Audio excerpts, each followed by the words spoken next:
anuti yaafuu rafuu dadhabe daa'ima qaba sabiyyi biyyaa qaba sabiyyiin biyyaa qabu sun garaa sanyaan deebi ana fuudhe maal jedheetni sadaffaa rafuudha.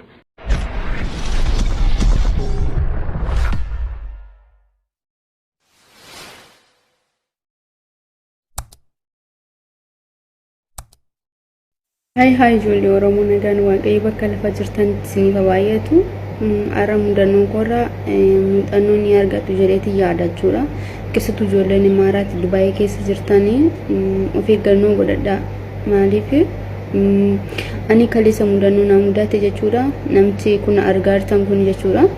Birrii siif galchee ka'etanii erganaaf galcheen immoo waraqaa cheekii siif ergee birrii naaf galchitanaan jedhe. Ana firiyaa koo jechuudha nama lamadha. Isa booddee tola jedheetanii warra birrinaaf galchee si gasheera naan jedheertu waraqaa nigdi baankii kan biyya keenya Itoophiyaa kan argaartan kana naaf ergi jechuudha.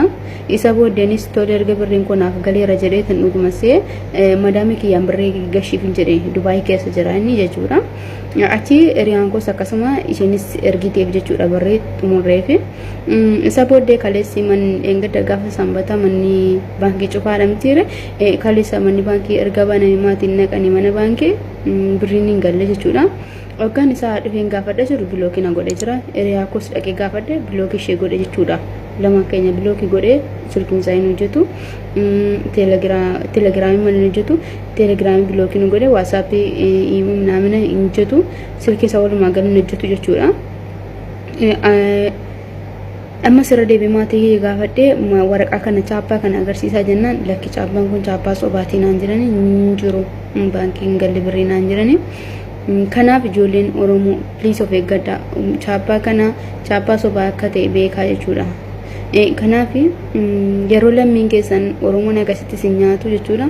Baay'ee tokko nama gaddisiisa. Lammii of wajjin jiraachuu nama wajjin jiraachuu irra bineensa wajjin jiraachuu wayya jechuudha. Lammii of wajjin jiraachuu irra nama orma wajjin jiraachuu isinii wayya jechuudha. Maaliif lammiin keessan nama akkasiin godhu ana firiyaan koo amma lama taane gara birrii 83 olitti kan dhabnee jirru jechuudha. Baay'ee giddi guddanatti dhagahama garuu fayyaa qaba qaama guutuu qaba boro jedhee kan irra caalan jijjiirama isaa gadi hin ta'u isaa olii waan ta'e malee jechuudha waaqayyo na gargaara. Kanaaf isiniin jira ijoolleen Oromoo please of eeggadhaa. Maaliif akkuma argitan nama jaalladhu malee nama natinii jedha waan ta'eef nama tokko tamantanii birrii keessan akkan taaneen godhinaa jechuudha. Dhugaa baay'ee sammuu kee lafatti na darbuura jira garuu waan fayyaa qabuuf waan hojjedhe bor kana caalu argadhuuf iyyuu dhiisi jechuudha malee baay'ee tokko gaddi guddaan natti dhagahame jechuudha. Kanaaf ijoolleen Oromoo beekadhaa. Namicha kana kan beektan immoo naaf himaa jechuudha. Dubaayii keessa jira. Chaappaa kana immoo chaappaa sobaati. Amma sirra deebisitti himaa beekadhaa ijoolleen Oromoo please akka hin nyaatamne isiniin jedha. Mudannoon na mudate kun akka isin mudanne.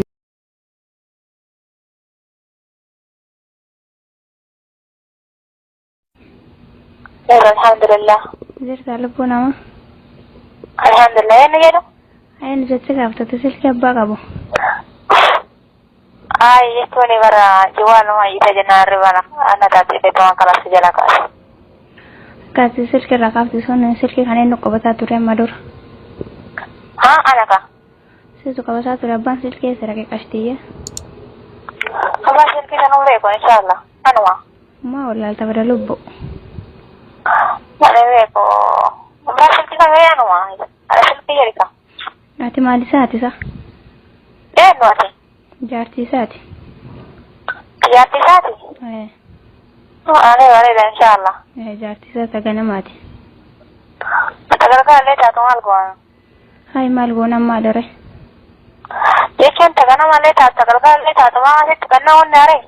Maali bittee heerumtaati garuu akka nikaa ofirraa qabu suma beektu? Eenyu nikaa irra qaba? Maammada akka nikaa ofirraa qabu suma beektu maali bittee heerumte? Nikaa yana itti hidhate. Eenyu itti hidhatee biyyalleen qabaa asillee ani hin jira. Itti hidhate qara qeeti? Ima sii ta'a garuu? Itti hidhamee jira? La eenyu sii hidhani kaa? Ana ka? Eenyu sii hidhani kaa? Ana ka ana. Situ yaada? Haa? Atu finita? Eenyu ta'e? Hai bareedduu tiyya garuu ani beekani qafoo miti qafoon jechuun sin arrabsu beektaan akka dhalaan ta'uu beektamoo alhamdulillah bal'inaan isa caala sammuu qaba garuu mooyyuu achi biyya Osomaaniitii qabu asii immoo Osooniitii lammaffaana qabu garuu narratti fuudhuu isaatiif shukran jedhaani ilma ka biyyaa ilmuma isaa ka biyya jirsummaa garaa nyaachuu dide asitti ana mooyyuu sobe ana na fuudheti deebeetiin ilmi isaa ka durarra na fuudhe sun isa garaa nyaanni niitii sadaffaan irra fuudha. Isa gaafa dhugaan hangaaftiin hariirtiitiya. Ati jechuun lakkoofsaan isaa bilbilee ballubbiyee. Kaasi. Bilbilii sana malee ka 17 bilbilii. Ka 17 harka jira moo inni harka jira? Harka jira. Aya ishee bareeddu garuu galatoome jedhin niitii sadi godhachuu keetiif shukran jedhin. Eessa jirta tayyate? Ni isaa maskina. La habibti niisi wallahi alhamdulillah niisi wanti dhiibtu soo kan jiru beekta. Yoo jechuun inni garuu niitii sadi fuudhuuf odoon taan biyyaa qabu ana sobee na janajjane ijoollee natti ergee wannan taani jedhe asitti niiti jedhe na fuudhe amma deebee obboleettii maalis fuudhan obboleettii qaba wallahi hin arrabsu beekta. Tayyib haa miskina yaatitti tayyib eessa jirtaati? Anuti yaafuu rafuu dadhabe daa'ima qaba sabiyyi biyyaa qaba sabiyyiin biyyaa qabu sun garaa sanyaan deebee ana fuudhe maal jedheetiin sadaffaa rafuudhu. Ana dhiisi isin man garaa nyaattu achi teetteetiin akka qomaadhaan odoo birriin ergin kun hoggaa tokkoof homaa homa jedhan odoo saniin ergin achitti ture.